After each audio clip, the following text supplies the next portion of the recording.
President Trump has asked the U.S. Supreme Court to overturn a lower court decision that found many of his sweeping tariffs were illegal. In a petition filed late on Wednesday, the administration asked the justices to quickly intervene to rule that the president has the power to impose such import taxes on foreign nations. A divided U.S. Court of Appeals for the Federal Circuit last week ruled 7-4 that the tariffs Trump brought in through an Emergency Economic Powers Act did not fall within the president's mandate and that setting levies was a core congressional power. And joining us now on this huge tariff war between India and the US is Harry Broadman, former Chief of Staff, President's Council of Economic Advisors. Harry, thank you for joining us here on NDTV 24/7. Firstly, how do you assess the current state of US-India trade ties, particularly in light of recurring tariff disputes? Well, this is very interesting because these two men, had a bromance in Mr. Trump's first term, and I don't know what happened.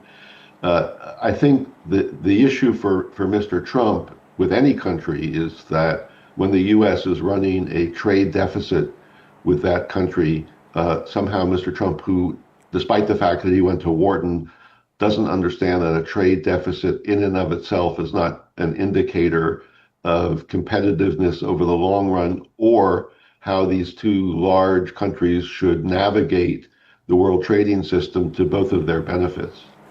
Harry, it's taken decades, you would say, also of hard work, both from India and US, to get to the point they had in strategic and economic ties. How deeply would you say they've now been impacted?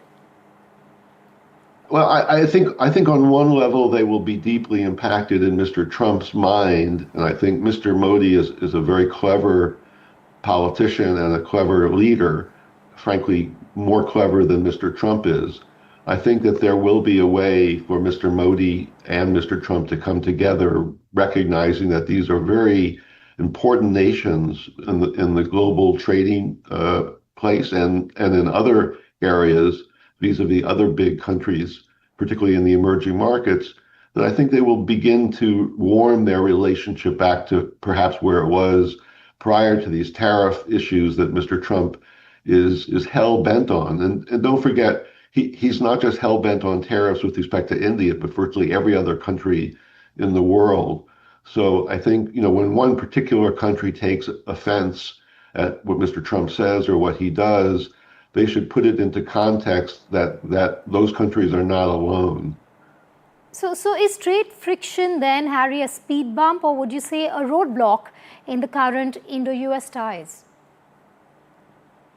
I really do think it's a speed bump. I think, cooler heads will prevail and recognize that these two countries have got to get along, not just in the economic sense, but in the geopolitical sense. And I think Mr. Modi, should not take the bait when Mr. Trump leaves it.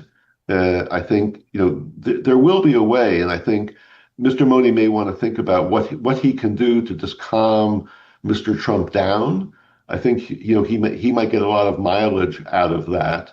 And I think there are other people here in the United States who are bending Mr. Trump's ear to not think about India simply because we're running a trade deficit with the country, but how important the relationship with India is in a geopolitical sense. So to what extent then are US-India tariffs driven by politics rather than economics? Because we've heard so many people from Team Trump come out and say so much against India ever since the announcement. I think it's driven by both, and I think that is not unique to the India relationship with the U.S., but virtually every other country, maybe other than China. And I think taking this 360-degree view about where trade stands, where security stands, where other issues stand in world peace, I think that's what Mr. Trump needs to get that perspective is in his head. That's not an easy task for him because he really does see the world through trade. And, as you may recall, during his first term, he was referred to as Tariff Man. I think this is probably the return of Tariff Man or Tariff Man 2. But he recognizes in the end that there are other reasons to have a strong relationship with India. And I think Mr. Modi, frankly, if he took the high road and didn't take the bait, which I said before, I think you'll find that Mr. Trump might calm down a bit. I can't guarantee it. No one can guarantee what Mr. Trump's behavior is, but he's taking trade as a personal matter, less an economic policy matter. And I think wise people on the other side of the table should just let him simmer down, say a couple of things that make him feel better as a person, and then move on to the more substantive issues. That's interesting. You say it's more of a personal matter for the US president than an economic one. So then should the Trump administration, Harry, be worried by what they saw at the SCO summit last weekend in Tianjin? You had Narendra Modi, you had Xi Jinping and Putin huddled together. Would you say that's just optics or the possibility of exploring reorientation of ties, something that the US should worry about? Well, I think the SEO is it's obviously a longer standing issue than this most recent meeting, and it should not be a surprise to anyone that those three leaders would get together. Of course they're part of BRICS, as it were. I think it's important, I think, for those three large emerging markets, India, Russia, and China, to get along well. Whether they're going to have strong economic ties to one another is another question. All three of those countries have very different economic models and different balances of risks and opportunities in their own economies. But they're all very large geographically. And so I think it's not surprising that they would build a relationship. I think, the question is if they believe that their relationship is going to be, outweighing what the G7, for instance, is able to do. I think that's very much an open question. And I think, as I say, mature leaders, mature politicians will rise above that and recognize that we understand why these three countries are getting together. But it's not wise for them to, mix the politics with the economics, I think. That's of course easy for me to say than do. But I think that's really the perspective that Mr. Trump and Mr. Modi and Mr. Putin and Mr. Xi, should have. And I do think, frankly, if you sit down with each of them bilaterally, they probably will probably get further than having sort of a gang-up session. Harry, but can Washington and New Delhi afford the prolonged trade disputes at a time when they're trying to deepen strategic ties to counterbalance China? You also have the Quad. I think this trade dispute is just the meal of the day, and there are longer run issues that can be used to build a stronger relationship. I mentioned the G7 not because I think the G7 in and of itself is important, or the Quad is important in and of itself, or the SEO participants is an important group in and of itself. These are all reasons and paths for these countries to get together to talk about common issues. But in the end, each country is by itself in terms of negotiating with other countries around the world. Don't think that there are not beefs between India, and China, or India and Russia. There are. It's not as if, all those three countries get along so well all the time either. I think stepping back a little bit and understanding the dynamics of those relationships, just as if you look within the G7. Not all of the G7 countries get along well. After all, Mr. Trump has taken on Canada, our neighbor, to the north. People might raise eyebrows about that, but again, in the context of how Mr. Trump operates, this should not be a surprise. India has stayed neutral on issues like the Ukraine war. It also has said that we're all for peace in that region. It also continues to have strong ties with Russia. Now, the US president says he's doubled India's tariffs because of the purchase of oil by India. Now, after all that we've discussed, Harry, and coming back to the basic question here, is there more to his tariff decision than just oil purchase? I think the bigger issue for Mr. Trump, as I said earlier, is that we run a trade deficit with India. I think the oil got in his craw for a whole set of reasons because he's not been very successful in turning Russia around in a way that pleases him. So he's looking for people to strike a relationship to pull out of buying oil from Russia. That's far easier said than done. China is a larger consumer of oil. than India is from Russia.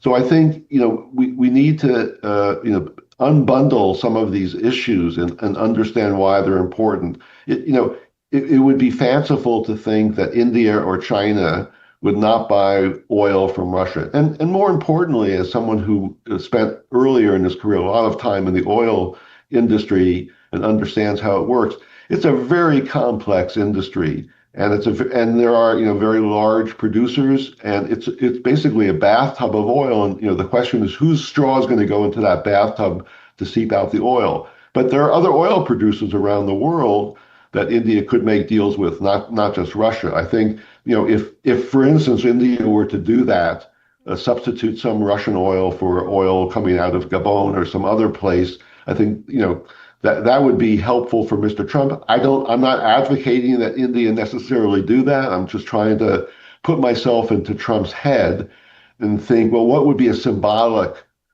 gesture, if you will, in quotes, by Modi to sort of ease tensions. But listen, Mr. Trump, is hallucinating if he thinks that India is going to stop buying oil from Russia, frankly.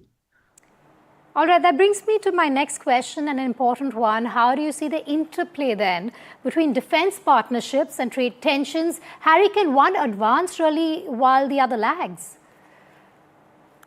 That's a very good question, and it's a complex dance, right? I think that's the way to think about this, and there will be ups and downs across those two, tiers of interest. Whether it's military armaments, whether it's oil, whether it's manufacturing trade and the like, and how all these things fit together, it would be naive for any leader, including Mr. Trump, to think that, countries are free to buy and sell what they want to do. But, the important thing is to maintain a personal relationship at the highest levels and build a sense of trust. And I do think that, unlike perhaps what Mr. Trump has with Mr. Putin, surely, and what he has with Xi, surely, is nothing compared, I think, to what he was able to establish with Putin the last time Mr. Trump was in the White House. And I think being more reflective about that on Trump's part would be helpful to Mr. Trump.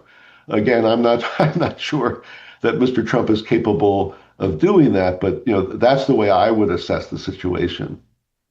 My last question to you, if you were advising then the policy makers in Washington, D.C. and New Delhi, what would be your top 3 recommendations to resolve this tariff friction? Well, I think the first is to meet, whether it's by video or even better personally. As a former trade negotiator, I find that when you actually meet your quote opponent on the other side of the table, that does a lot for each side to recognize, well, we're both humans. Yes, we have different agendas, but we also have a lot of areas of commonality which we need to exploit together. I find that dealing with each other by telephone and not having face-to-face meetings is not a very helpful way of conducting trade negotiations or negotiations of anything, frankly. Harry Broadman, always a pleasure talking to you. Thank you for joining us here on NDTV 24/7.